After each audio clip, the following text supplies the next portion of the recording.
So hello everyone, welcome back to another video. हमने last video में chemical reaction and equation को almost 90% तक ख़त्म कर दिया था और आज की वीडियो में हम chemical reaction and equation chapter का लास्ट टॉपिक पढ़ने जा रहे हैं, जो कि है कोरोजन और रेंसिडिटी।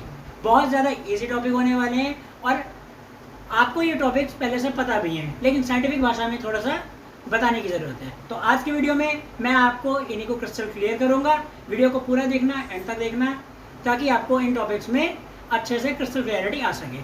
मेरा नाम है वंश वर्मा, आप देख रहे हैं जेनजी एजुकेटर। चलिए आज की वीडियो को शुरू करते हैं। आप सभी के घरों में कोई भी लोहे की चीज़ तो होगी। आप सभी ने देखा होगा कि अगर हम कोई भी फ्रेश या नई लोहे की चीज़ लाते हैं तो स्टार्टिंग के दिनों में तो वो बहुत ज़्यादा शाइनी होती है, चमकने वाली होती है, लेकिन कुछ दिनों बाद अगर हम उसे ऐसे ही छोड़ देते हैं तो उसके ऊपर एक रेडिश ब्राउन कलर की लेयर आ जाती है, जिसको हम आम भाषा में कहते हैं कि लोहे पे जंग लग गया है। उसी चीज़ को हम इंग्लिश में कहते हैं रस्टिंग ऑफ आयरन।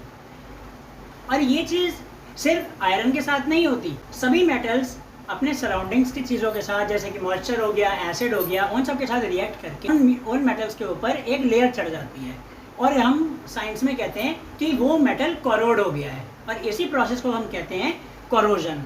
और ये सिर्फ आयरन के साथ नहीं होता। जैसे आयरन पे जंग लग जाती है, रस्टिंग ऑफ आयरन होती है, और वो होती किस कलर की है? रेडिश ब्राउन कलर की। अगर हम और एग्जांपल देखना चाहें तो ये सिल्वर के साथ भी होता है। सिल्वर में क्या होता है, अगर सिल्वर को आप कुछ दिनों के लिए ऐसे ही छोड़ दोगे तो उसके ऊपर एक ब्लैक कोटिंग आ जाएगी, उस पर ब्लैक कलर का कोरोजन होता है। ऐसे ही कॉपर पे आपको ग्रीन कलर की कोटिंग दिखती है, उसमें ग्रीन कलर का कोरोजन होता है। तो कोरोजन को हम क्या कह सकते हैं? When a metal is attacked by substances around it, यानी कि कोई भी मेटल जब उसके आसपास की चीज़ों के साथ रिएक्ट करता है, जैसे कि मॉइस्चर या acid, it is said to be corroded. तो हम कहते हैं कि वो मेटल कोरोड हो चुका है, यानी कि उसके ऊपर एक कोरोजन का प्रोसेस हो चुका है और उसके ऊपर एक लेयर बन जाती है अलग से।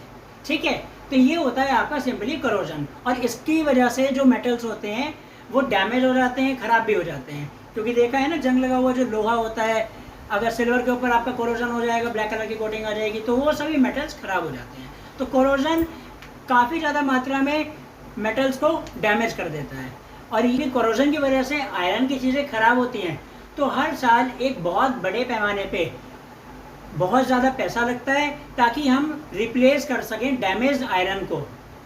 और कोरोजन की वजह से आपकी बहुत सारी कार जो कि आयरन बॉडीज़ की बनी होती हैं वो डैमेज होती हैं। शिप्स, आयरन रेलिंग्स, यानी कि कोई भी ऐसी चीज़ जो मेटल की बनी हो वो उस पर कोरोजन होता है और उसकी वजह से काफ़ी मात्रा में हमें डैमेज देखने को मिलता है।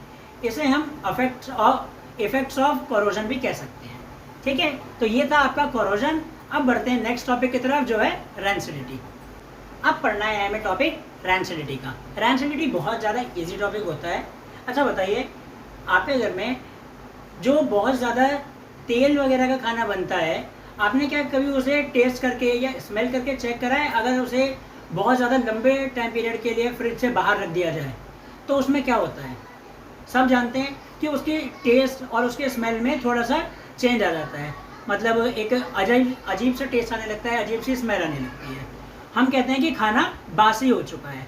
इसी चीज़ को हम साइंस में कहते हैं रैंसिड होना। यानी कि कुछ समय तक जिन खानों के अंदर ज़्यादा तेल पड़ा होता है या ज़्यादा फैट्स होते हैं, वो अगर कुछ ज़्यादा समय तक बाहर रख दिए जाएं ऐसी रूम टेम्परेचर पर, तो वो बासी हो जाते हैं, यानी कि क्या हो जाते हैं? रैंसिड हो जाते हैं। और इसी चीज़ को हम साइंस में कहते हैं क्या? Rancidity.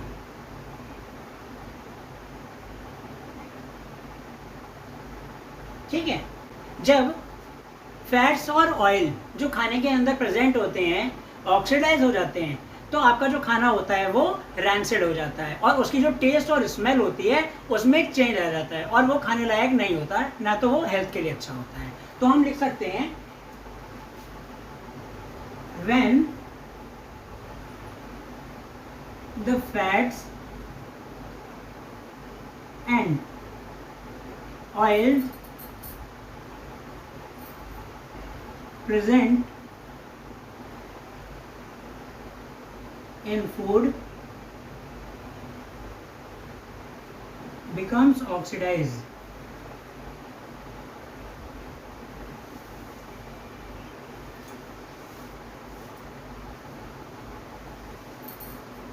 The food becomes rancid and its taste and smell changes.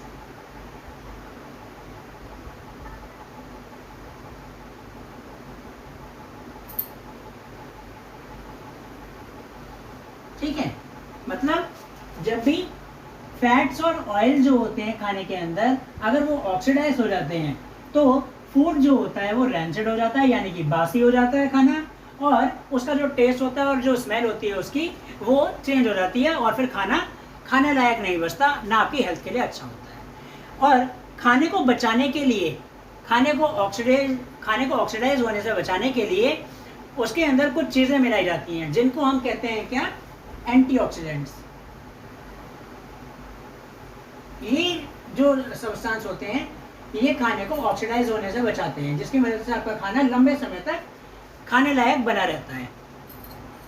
और खाने को एयर टाइट कंटेनर्स के अंदर भी रखा जाता है। जो आपके कुछ टिफिन्स आते हैं वो एयर टाइट्स होते हैं, तो एयर टाइट कंटेनर की मदद से क्या होता है, खाना आपका लंबे समय तक खाने लायक बना रहता है।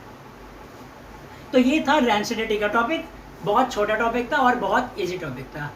उम्मीद है कि आपको ये टॉपिक पूरी तरह से समझ आ गया होगा। और हाँ, रैंसिडिटी के अंदर एक और क्वेश्चन आता है कि जो चिप्स के पैकेट होते हैं, जो आप सभी चिप्स खाते हैं, लेज के चिप्स खाते हैं या और भी किसी ब्रांड के चिप्स खाते होंगे, उन सभी चिप्स के पैकेट को पैक करने से पहले नाइट्रोजन गैस से फ्लश किया जाता है। ऐसा क्यों करते हैं?